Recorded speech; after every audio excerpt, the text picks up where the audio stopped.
এই বাংলাদেশের এক শয়তান মরার আগে বিদেশ গেল, ভাবলাম মরে এসে মানে ভোট দিয়ে ভালো হয়ে এসে মনে হয় কথাবার্তা কমবে, কিন্তু আসার পরে আরো আছে না নাই খেলা হবে। শয়তানিগিরি কিসের খেলা দেখা তুলে আসো, তুমি আর আমি খেলবো একাই, মাঠে নামো। শক্তি কম দেয়নি আল্লাহ, দূর থেকে মানুষের বল দেখাও, তুমিও একাই নামবা, আমিও হযরত আলী ইবনে শাহাবুদ্দিন একাই নামবো, দেখবো তুমি কত খেলতে পারো আমি কত খেলতে পারি, ঠিক না ঠিক? আরে একজন মুমিনের হাতে আল্লাহ রাব্বুল আলামিন 100 জন ফেরেশতা দিয়ে সাহায্য করবে, সুবহানাল্লাহ বলে। আঞ্জাম চেয়ারম্যানের হাত থেকে আরো হোক, বলেন আমিন। তাও ঠিক রাখবেন। প্রশংসা করলাম কার?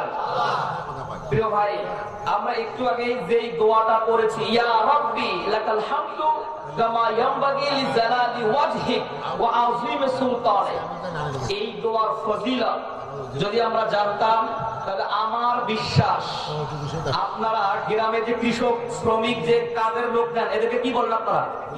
কামলা বলেন? কামলা বলেন? কৃষণ বা কামলা? তো আমাদের এলাকায় কামলা বলি আমরা। তো আমার বিশ্বাস এই দোয়ার ফজিলত যদি আপনারা জানতেন তাহলে এক একটা করে 300-500 দিয়ে কামলা নিয়ে প্রত্যেক দিন অন্ততপক্ষে 500 বার করতেন, বলেন সুবহানাল্লাহ। কি ফজিলত, কি পড়েছি এই দোয়ার ভিতরে? এই দোয়ার ভিতরে আমরা করেছি ইয়া রাব্বি লাকাল হামদু কামা ইয়ানবাগি লিজালালি ওয়াজহিক ওয়া আযীমি সুলতানিক, আল্লাহু আকবার। ও রব, তোমার প্রশংসা করে দিলাম তত বড়, তোমার ক্ষমতা যত বড়, তোমার সাম্রাজ্য যত বড়, প্রশংসাও করে দিলাম তত বড়। এখন আপনাদেরকে প্রশ্ন করি, আল্লাহ কি ক্ষমতার শেষ আছে? কথা বলেন, আল্লাহর ক্ষমতার শেষ আছে? আল্লাহ থাপ্পড় মেরে একজনকে ক্ষমতায় 15 বছর রাখতে পারে, আবার ওই ক্ষমতা থেকে থাপ্পড় মেরে জুতা পিঠে খাওয়াইয়ে নামাতে পারে কি পারে না? এই ক্ষমতা আল্লাহর আছে না নাই? তার প্রমাণ হলো মিস্টার বুশ ক্ষমতায় থাকা অবধি জুতা পিঠা খাইয়ে জমিনের মধ্যে মারে নাই। কে মারছে? তার ক্ষমতা। তার মানে আল্লাহর ক্ষমতার শেষ। এই দোয়া করেছি বিশ্বনবী মসজিদে নববীতে বসা একজন সাহাবী এই দোয়া করলেন, ইয়া রাব্বি লাকাল হামদু কামা ইয়ানবাগি লিজালালি ওয়াজহিক ওয়া আযীমি সুলতানিক।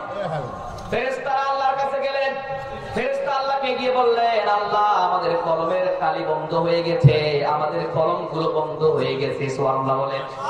কি লিখবো? এই দোয়ার ফজিলতে আমাদের কলম বন্ধ হয়ে গেছে। ও আল্লাহ, আপনার তো ক্ষমতার শেষ নাই, তোমার কোরআন এই দোয়ায় পড়েছে, প্রশংসা করে দিলাম। তৎকারা দিলাম কিন্তু আপনাকে লাগবে এখানে 10 মিনিট আছে ইনশাআল্লাহ। ঠিক আছে, কেনা হবে? হ্যাঁ, ভাগ আসতেছি।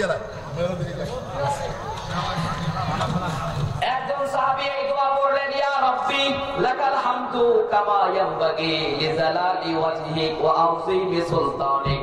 ফেরেশতারা বললেন, আল্লাহ আমাদের কলমগুলো বন্ধ হয়ে গেছে। ফেরেশতার কলম বন্ধ হয়ে গেছে। আল্লাহকে বলছে, আল্লাহ এই দোয়ার ফজিলতে লিখবো কি? আপনার তো ক্ষমতার শেষ নাই। আরে আজকে আপনি ক্ষমতায় যারা বসে আছে বলতেছে থাকবো 61, 71, 42, 40। আল্লাহ তুমি যদি ইচ্ছা করো থাপ্পড় মেরে 1 সেকেন্ডে নামিয়ে দিতে পারবে কি পারবে না? ক্ষমতা আছে না নাই? আল্লাহ তোমার তো ক্ষমতা শেষ নাই গো, কি লিখবো এর ফজিলত? আল্লাহ বলেন, ও ফেরেশতা উক্তুব, সুবহানাল্লাহ বলেন, উক্তুব কামা ক্বালা আবদি, যেরকম করে আমার গোলাম এই দোয়াটা পড়েছে সেরকম করেই লিখে রাখো। আনা আজিজি বিহি, আমি আল্লাহ এর প্রতিদান দিয়ে দিব। তার মানে এই দোয়াটা পড়েছে, এই দোয়ার প্রতিদান দিবেন কে? এই দোয়ার প্রতিদান আল্লাহ যদি দিয়ে থাকে তাহলে আপনাদেরকে বলি, আল্লাহ যদি কোনো প্রতিদান দেয় ছোটখাটো দিবে? আল্লাহর প্রতিদান হলো মহিমান্বিত জান্নাত, যেই জান্নাত কোন চোখ দেখে নাই। সুবহানাল্লাহ বলেন। সারা আইনুর রাত ওয়ালা উযুরুন সামিআত ওয়ালা খাতারা আলা কলবি বাশার, এমন জান্নাত আমি আদাতু লিইবাদি as-সালিহিন।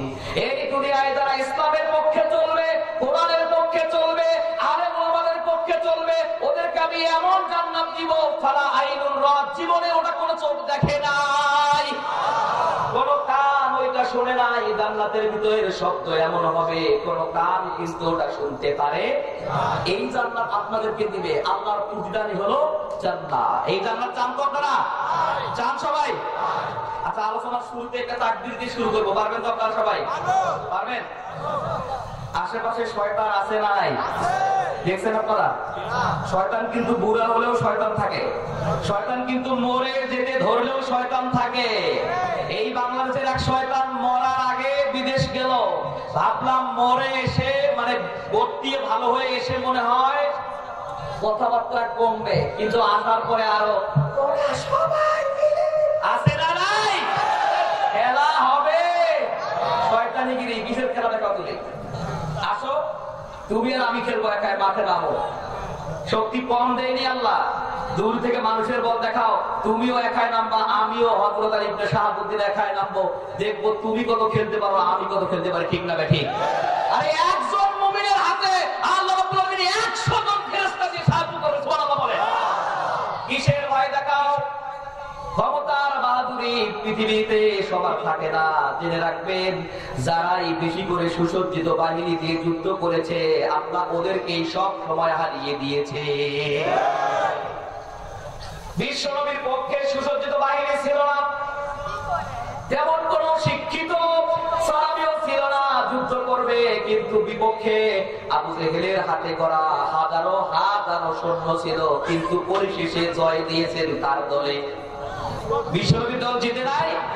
তার মানে আপনি দেখবেন পাকিস্তান যখন আমাদের উপরে হামলা করেছিল 1971 সালে, এই সময় এই বাংলাদেশের কৃষক নেংটি খিসে গিয়ে যুদ্ধ করেছে, করে নাই? যারা মুরব্বীরা ভালো জানবেন, আমি পড়েছি, আপনারা দেখেছেন। যুদ্ধের সময় নেংটি খিচে এই বাংলাদেশের মানুষ কিচ্ছু বোঝে না, লাঠি দিয়ে দৌড়েছে, এরকম আছে না? আর তাদের ছিল সুসজ্জিত বাহিনী। ঠিক না ঠিক? এত বড় সুসজ্জিত বাহিনী থাকার পরেও মনে হয় পাকিস্তান এখনো আছে, বাংলাদেশ হয় নাই। তার মানে বিজয় আমাদের হাতে আছে না নাই? এতটুকুই মনে রাখবা মুসলমান, রক্ত চক্ষু থেকে ভয় নয়, বন্দুক থেকে ভয় নয়, কামান থেকে ভয় নয়, বুকের ভিতরে তাজা ঈমান দিয়ে মাঠে নামো। 313 জনের হাতে এই বাংলাদেশ তুলে দিবেন। প্রিয় ভাইরা, পারবেন তো সেরকম ঈমান আনতে? এইরকম ঈমান 313 জন নওজোয়ানের ঈমান যদি আপনাদের ভিতরে থাকে, বদরের ময়দানে যেরকম করে বিজয় হয়েছে আপনাদের কাছেও এইরকম বিজয় আসবেই। আর একটা কথা মনে রাখবেন, এই বাংলাদেশে আর কিছু থাক বা না থাক, এদেশে ইসলাম থাকবেই। ঠিক না ঠিক?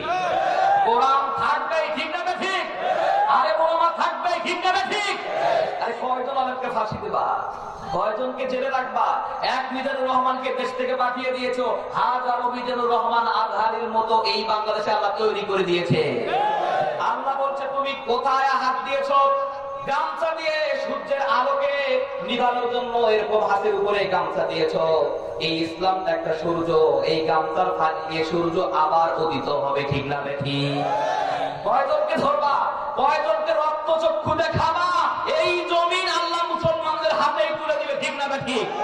এই প্রমাণ আপনারাই দিচ্ছেন। এই তারাপুরে আজকে 12টা বাজছে, এখনো এই যে হাজারো যুবক কোরআনের প্রেমেই পড়ে আছেন, তার মানে ভাবা যাচ্ছে অচিরেই এই তারাপুর থেকে শুরু করে এই বাংলাদেশ ইসলামের বাংলাদেশ হবে। ঠিক না ঠিক? এই বাংলাদেশের মসনদে কোরআন থাকবে। ঠিক না ঠিক?